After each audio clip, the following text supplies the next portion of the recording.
Kasalanan ba ang paghihiwalay ng mag-asawa? Hindi ba pwedeng payagan ng simbahan na pag may problema na ang mag-asawa, maghiwalay na lang sila? Oo nga naman kung ang lalaki nag-iba na. Oo nga naman kung nanloloko na siya. Oo nga naman kung madalas na siyang nagtataksil. Oo nga naman kung nagsisinungaling na siyang palagi. Oo nga naman kung nananakit na siya, bakit hindi pa sila maghiwalay ng kanyang asawa? My dear friends, bago man kayo magkahiwalay ng asawa mo, I invite you to answer 3 questions first. Sagutin niyo muna yung 3 tanong na ito bago kayo tuluyang maghiwalay ng asawa mo. The first question is, do you still love one another? Mahal niyo pa ba ang bawat isa? Dahil kung mahal niyo ang bawat isa, paglalaban mo ang mahal mo. Kung mahal mo pa ang asawa mo, anuman ang kanyang kasalanan, papatawarin mo. Kung mahal mo ang iyong asawa, pagpapasensyahan mo siya. Kung mahal mo ang iyong asawa, anuman ang kanyang pagkakamali, tatanggapin at tatanggapin mo siya.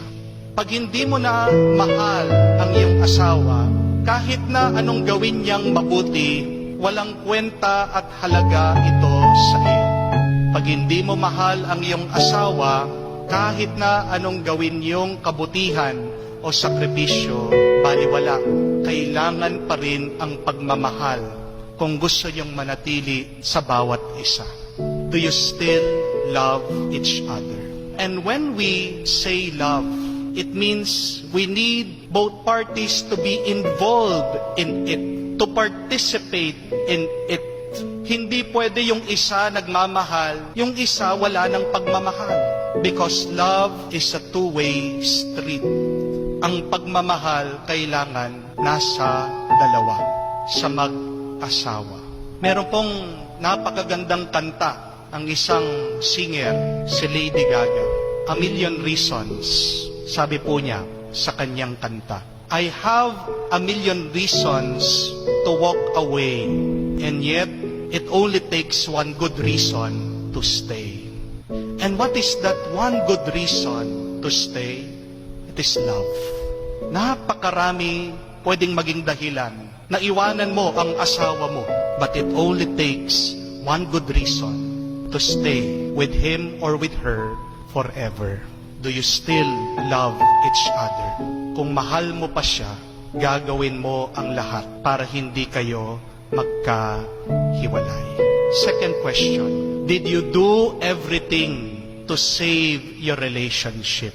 Ginawa nyo na ba ang lahat para masalba nyo, para maligtas nyo, para maayos nyo ang inyong relasyon? Kung ang isa wala ng pagmamahal at ang isa nananatiling nagmamahal, hindi ba gagawin niya ang lahat para maayos ang nasira nilang pagmamahal?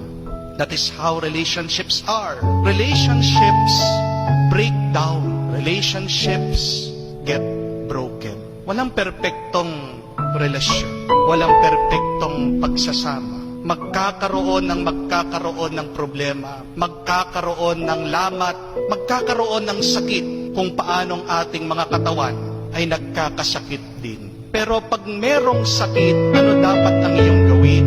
Kailangan mo itong ingatan, kailangan mo itong alagaan.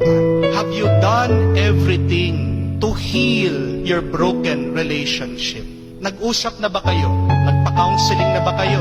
Nagpatulong na ba kayo sa mga kaibigan niyo? Pumunta na ba kayo sa simbahan? Nag-confess na ba kayo? Do everything to save your relationship if you still love one another. Third and last question, have you asked God for His help? Nagpatulong na ba kayo sa Diyos? Nagdasal na ba kayo sa Diyos? Isa po sa mga nakaka-inspire na kwento ng kabanalan ay ang kwento po ni Santa Monica. Ang kanyang asawa ay hindi rin perpekto. Hindi siya uliran na asawa. But Saint Monica prayed for 30 years. And it is only after 30 years that her husband transformed and changed. Nagdasal na ba kayo? Nagpatulong na ba kayo sa Diyos? Hindi po ba dahil walang imposible kung ikaw ay magpapatulong sa Diyos? Kahit na ang nasira niyong pagsasama, kayang hilumin, kayang ayusin ng Diyos. Ang paghihiwalay, ang pinakamabilis na solusyon pag may nasaktan sa relasyon. Separation is the quickest solution. And yet, it should only be the last solution. Because if we try to answer these three questions, nobody would try to separate. My dear friends, my dear husbands and wives, remember that when you were married, you became one body. Nung kayo ay kinasal, kayo ay naging iisang katawan lang. Bakit merong mga gustong magkahiwalay na lang? Yan yung problema eh. Kasi hindi nila nakita ang kanilang kasal bilang iisa. Pero kung paniwala mo at alam mo, hindi kayo dalawa, isa lang kayo. Pag may nawala isa sa inyo, masasaktan ka, malulumpo ka. Yan yung problema ng napakaraming mag-asawa. Hindi po ba sa ating katawan, pag meron tayong sakit, halimbawa na lang, pag napilay ka, masakit ang iyong paa, anong gagawin mo? Iinom ka muna ng gamot, magpapahilot ka muna, pupunta ka sa doktor. Hindi naman ibig sabihin masakit ang paa mo, agad papaputol mo. Ganyan din, hindi po ba sa relasyon, pagsasama ng mag-asawa? Nagkakaroon ng suliranin, nagkakaroon ng hindi pagkakaintindihan. Talagang napakasakit ng inyong nararamdaman.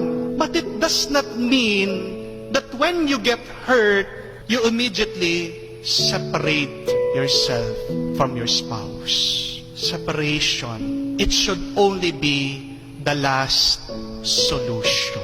Kung gagawin mo ang tatlong ito, hindi mo makikita na mabuti at magandang solusyon ang paghihiwalay. Let us do everything to heal the broken relationship.